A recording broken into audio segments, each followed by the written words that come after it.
চাঁপাইনবাবগঞ্জের একজন মহিলা, নাম তার পাপিয়া। কোন দলের মহিলা তা আমি বলবো না। উনি বক্তব্য দিচ্ছে হুজুররা রাজনীতি করতে পারবেন না। একজন ভ্যান চালক রাজনীতি করতে পারে, একজন সুইপার রাজনীতি করতে পারে, একজন কৃষক রাজনীতি করতে পারে, একজন মোটরসাইকেল চালক রাজনীতি করতে পারে, আর আলেমরা রাজনীতি করতে পারে না। এ কথা যে মহিলা বলবে, ওই মহিলা মরার পরে বাংলার জনগণ তার জানাজা পড়বে না। ফাজলামি করো। ওনারা আলেমদের বিরোধিতা করে পালাইছে পোটলা পুটলি বেঁধে। আজকের সমাজে কেউ যদি আলেমদের বিরোধিতা করো, তোমাদেরকে পোটলা পুটলি বেঁধে নিয়ে পালাতে হবে। কি কায়দায় বলতেছে আমরা ক্ষমতায় গেছি? ক্ষমতা অত সহজ জিনিস নয়। এখান থেকে 10 বছর আগের জামাত ইসলাম আর 10 বছর পরের জামাত ইসলাম, এখান থেকে 15 বছর আগের বিএনপি আর 15 বছর পরের বিএনপি এক জিনিস নয়। কারে ভয় দেখাও? আমরা উড়ি আসিনি, আমরা ভারত থেকে পাসপোর্ট করে চোরাইপাতে আসিনি, আমরা মায়ানমার থেকে টপলা টুপলি বেঁধে নিয়ে আসেনি, আমরা বাংলাদেশের বৈধ নাগরিক। তোমরা যদি প্রকাশ্য মানুষের সামনে কথা বলতে পারো, আমারও কথা বলার অধিকার আছে। ফাজলামি করলে জিভ টেনে ছিঁড়ে ফেলা হবে। বিগত 15 বছর স্বৈরাচার আমাদের মাহফিলগুলো বন্ধ করে রেখেছিল। অনেক আলেম ওলামা মুখ জবান বন্ধ করেছিল। বাংলাদেশে যে কয়জন লোক জবান খুলে রেখেছিল, তার ভিতরে আমি গুনাহগার একজন। জীবনের ঝুঁকি নিয়েছি, গুলি খেয়েছি, 5 দিন আয়না ঘরে গেছি, 20টা মামলা খেটেছি। গুলির মুখে আমাকে গুলি করেছে, মারতে পারিনি, তারপরে ময়দান ছেড়ে চলে যায়নি।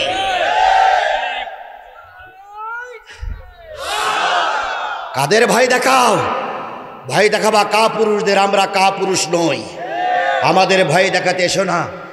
আমার জীবনের সবচেয়ে বড় কয়েকটা দিক চলে গেছে, তার ভিতরে আমার মঞ্চে প্রকাশ্য গুলি হয়েছে। আপনারা দেখবেন প্রকাশ্য গুলি করেছে আমাকে। গুলি যখন এরকম মাঝখান থেকে করা হচ্ছে, আমি বাম পাশে মাথা ঘুরালাম, গুলিটা ডাইন পাশ থেকে চলে গেল, পিস্তলের গুলি। এরপরে বাম পাশে গুলি করলাম, আমি ডান পাশে মাথা ঘুরালাম, ডাইরেক্ট গুলি চলে গেল। এরপরে সরাসরি কপালে গুলি করলেন, মাথাটা নিচু করলাম, উপর দিয়ে গুলি চলে গেল। আমার জীবনে ডাইরেক্ট গুলি হয়েছে, তারপরও আমাকে মারতে পারেনি। 5 দিনের রিমান্ডে নিয়ে 4 দিনের মাথায় এই সাতক্ষীরায় তখন কালীগঞ্জ থানায় ছিল। কালীগঞ্জ থানায় ছিল লস্কর জাইদুল এমপি, কি বলে ওসি, আর সাতক্ষীরা জেলার ডিবি ওসি ছিল এনামুল। 2 জন নিয়ে 4 দিন আমাকে রিমান্ডে রাখলো। চতুর্থ দিনের মাথায় আমাকে গুলি করার জন্য নিয়ে গেল। ওই যে আমার যা ধারণা, চোখ বান্ধা ছিল, ওই যে সবুর তেল পাম্পের পাশ দিয়ে যে রাস্তাটা চলে গেছে বিলের ভিতর, ওখানে নিয়ে গেল। পার্কটার ওই পাশে নিয়ে আমি ধারণা করে বলতেছি, আমাকে নিচে নামাই দেওয়া হলো।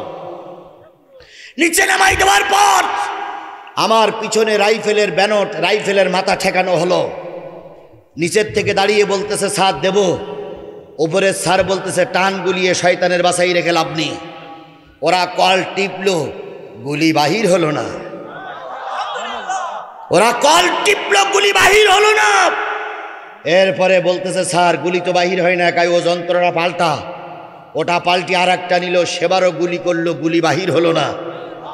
লাস্টে 3 বারের পর যখন গুলি বাহির হয়নি, তখন ছোট বাচ্চাদের মতন হাত কলাই করে নিয়ে গাড়ির ভিতরে আমাকে চেলে দিল।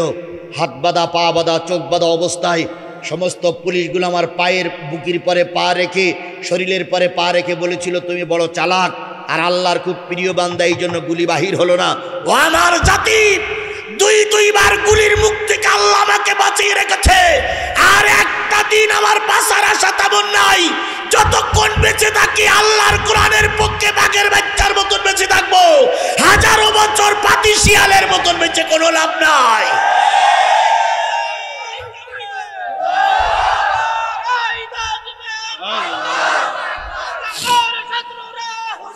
আমার ভাইরা, আমার নাম হলো আজিজুল ইসলাম জিহাদি। বাংলাদেশে আর একটা নাম আছে আমার, আজিজুল ইসলাম জিহাদি ওরফে জেন হুজুর।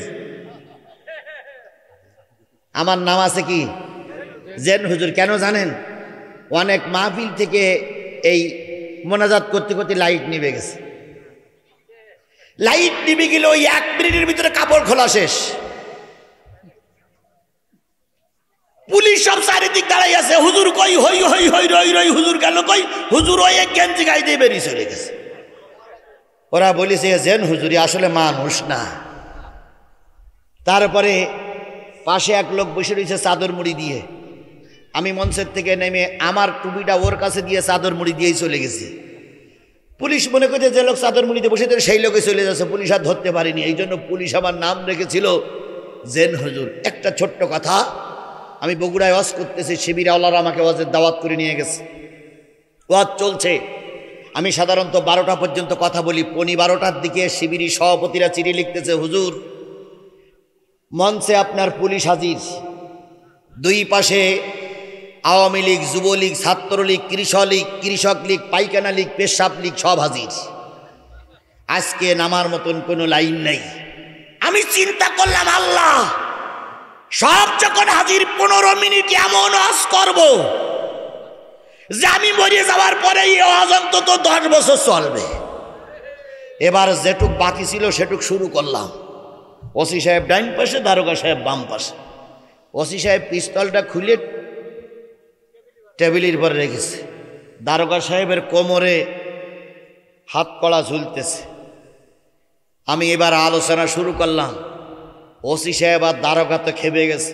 কিছুক্ষণ পর শিবির আওলারা চিঠি লিখতেছে, হুজুর গোটা বগুড়া জেলার যত শিবির ছিল সব এক জায়গায় হয়েছি। আজকে পুলিশের সঙ্গে লড়াই চলবে, তবু আপনাকে পুলিশের হাতে তুলে দেব না।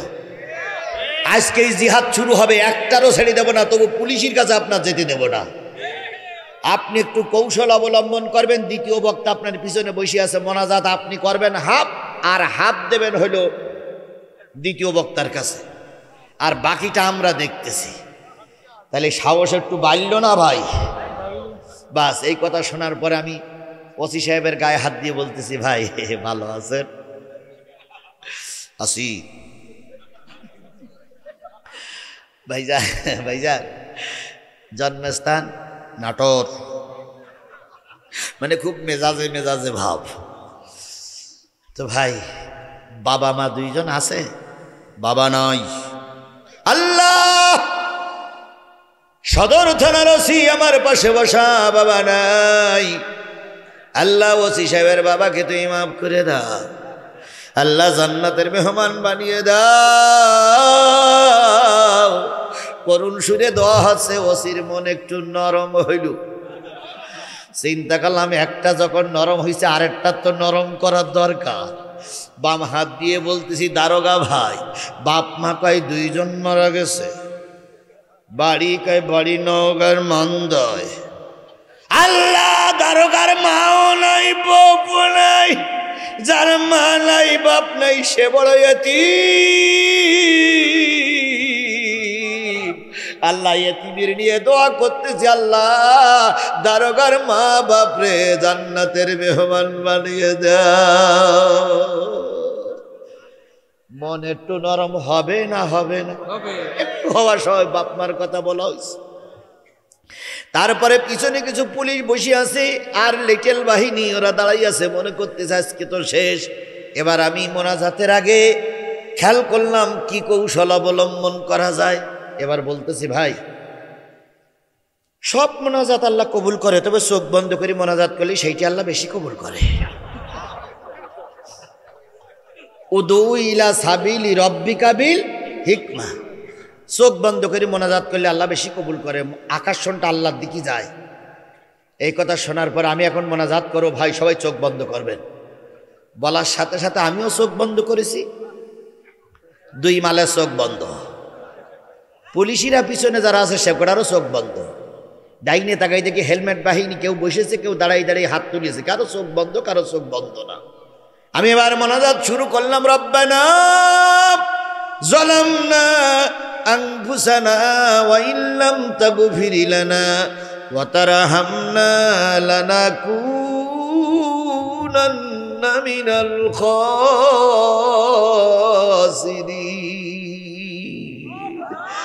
「 رب ارحمهما 「 「 كما ربياني صغيرا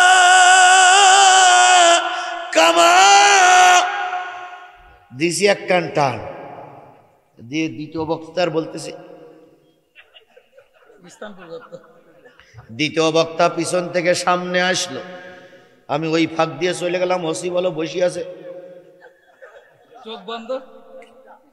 রব্বায়ানি সগীরা আকুর রাব্বিরহামহুমা কামা রব্বায়ানি সগীরা। দ্বিতীয় বক্তা শুরু করেছে, 5 মিনিট আরবিতে মোনাজাত করলো।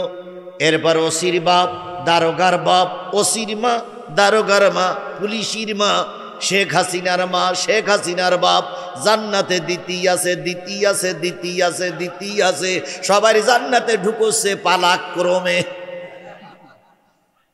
কিন্তু হুজুর, কিন্তু যে হুজুর ধরতে আসছে সে হুজুর পোকার পার। 15 মিনিট ধরে দ্বিতীয় বক্তা মোনাজাত শেষ করে যেই বলেছে লা ইলাহা ইল্লাল্লাহু মুহাম্মাদুর রাসূলুল্লাহ। মোনাজাত শেষ। ওসি ধরিয়েছে ডান হাত, দারোগা ধরিয়েছে বাম হাত। হুজুর, এতক্ষণ ওয়াজ হইল না, শেখ হাসিনার গোষ্ঠী উদ্ধার করা হইল। আপনি জানেন শেখ হাসিনা এই দেশের প্রধানমন্ত্রী, আর আমরা সেই প্রধানমন্ত্রীর আন্ডারের কর্মচারী। আপনি এখানে ক্লাস করতে আসছেন না রাজনীতি করতে আসছেন? দ্বিতীয় বক্তা বলতেছে, কারে কি বলতেছেন আপনি? আপনি কার সঙ্গে ধমকাচ্ছেন? ওসি সাহেব বলছে, আপনি জিহাদি না? কোথায় জিহাদি? সে জিহাদি কখন চলে গেছে?